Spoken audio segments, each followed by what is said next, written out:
No. Villain man never ran with crows in his hand and won't. You're still here? Um. Okay, I guess. I'll tell you. I would describe Genshin genre as an action-adventure RPG gacha game, with each of these genres being at play in different parts.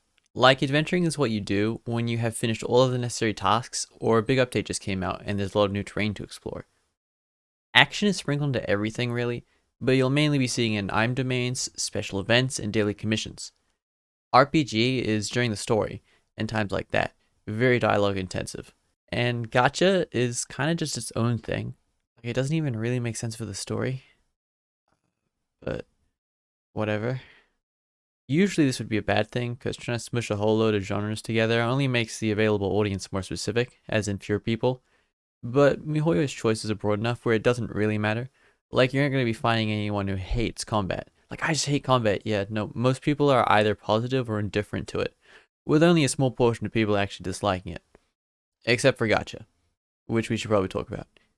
Yes, the most notorious part of this game to the general public are its gacha elements. In fact, it's most likely how you know the game exists. And with such an infamous reputation, you're probably expecting the odds to be outrageously unfair, and a massive money sink designed to drain your funds faster than me as soon as I get YouTube memberships working. But no, it's actually pretty fair and easy to work around if you know what you're doing.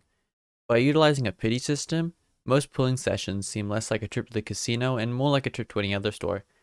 And the rate at which you get Primogems, which is the currency used for all things gacha in the game, is somewhat fast.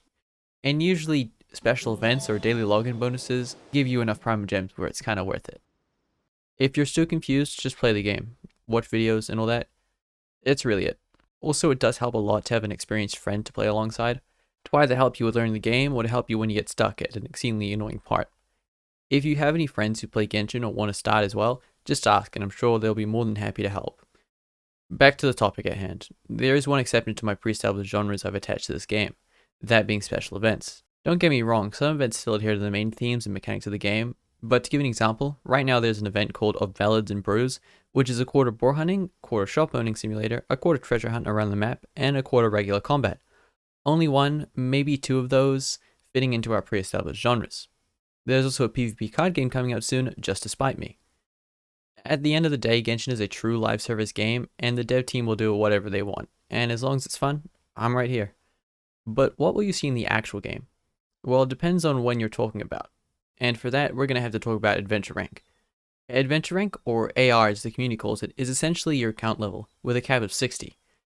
As you get to high levels, the amount of required XP gets higher, as well as the rewards, if you can call these higher rewards. Like, seriously?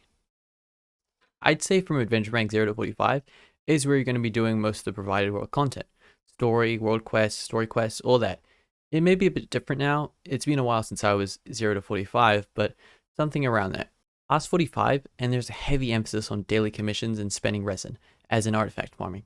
Very repetitive things that reset every day that you do to make Primogems or slightly upgrade your character while you wait for an update.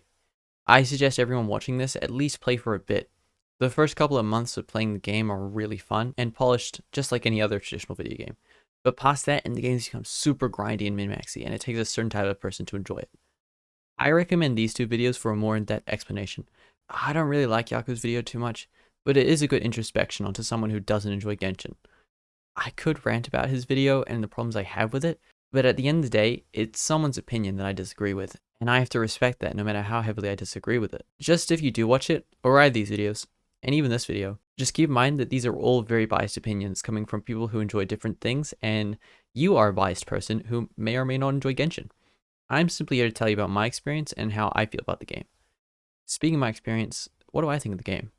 So far, I've been presenting my points somewhat objectively, but what is my genuine opinion of Genshin Impact? It's pretty fun. I find the long unskippable dialogue really fucking boring. Like, even something slightly long, I need to in parts, because my attention span just doesn't last that long.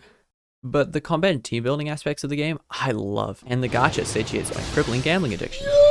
Just kidding, I haven't spent any money on the game, and I'm not planning to. As I said, most of the fun of this game comes from the team building, and if I had every character in the game, it would just be boring. I like having to work with what I have, and slowly becoming stronger over time. Like, look at this is my main team. Most Genshin players watching this are losing their minds right now, but this is what I was given, so this is what I use, and I enjoy it. I spent ages watching Zyots, trying to figure out what banners to pull on, what domains to farm, culminating into these two teams that you see before you. It's not for everyone, but that's the main reason why I enjoy the game. There are parts of the game that I believe are objectively bad though. One of these is resin. This is what you use to upgrade your character by farming items, to upgrade your skills, or farming artifacts. You barely get any of this per day. For a whole day of waiting, you'll only be able to play for like 10 minutes before running out. And the only reason for this I can think of is to goad you into spending primogems or money for extra resin, just so you can play for longer when you're out of content. Another thing I was just talking about, artifacts. They're shit. If you think banners are unfair, just wait till you see this. Theoretically, if you're trying to get a perfect sands, which is a type of artifact for your character, let's count how many times things can go wrong. First, every artifact domain contains 2 artifact sets that aren't interchangeable. Next, you need to get the right main stat. Then you need to get 4 substats instead of 3. And those substats need to be correct. And they need to be 100%. Yeah, sometimes the substat just isn't as big as it could be. It fucking sucks to suck, I guess. Then you need to upgrade it, meaning there are 5 opportunities for your artifacts to go wrong. Now do that 4 more times for each of your characters in your 2 teams. If you're lost, essentially you'll never be perfect and you'll always have room to improve, no matter how hard you try.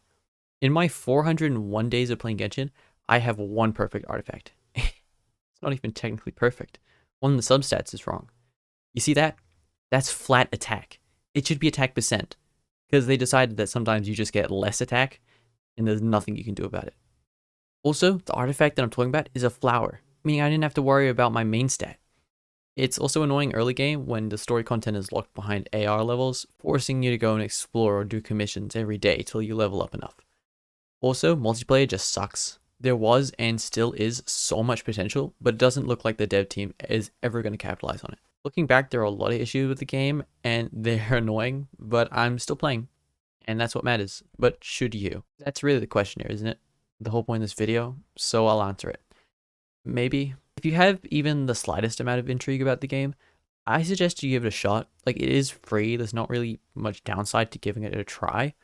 But if you do feel worn out or bored while playing it, don't feel bad stopping right there. There are many other games much better than Genshin and more deserving of your time. Alright, that's pretty much all I have to say. This is the end of the video. You can leave now. I know this video took fucking 2 weeks to make. It's sort of a waste. It's not worth the 2 weeks, is it? I don't know. I'm not padding time here. My videos aren't even monetized. If you enjoyed, don't subscribe. I'm not a Genshin channel, I swear. Yeah, hopefully this video is out by like this week. I swear, if I take over 2 weeks to make this video, it's not even that good. Thanks for watching.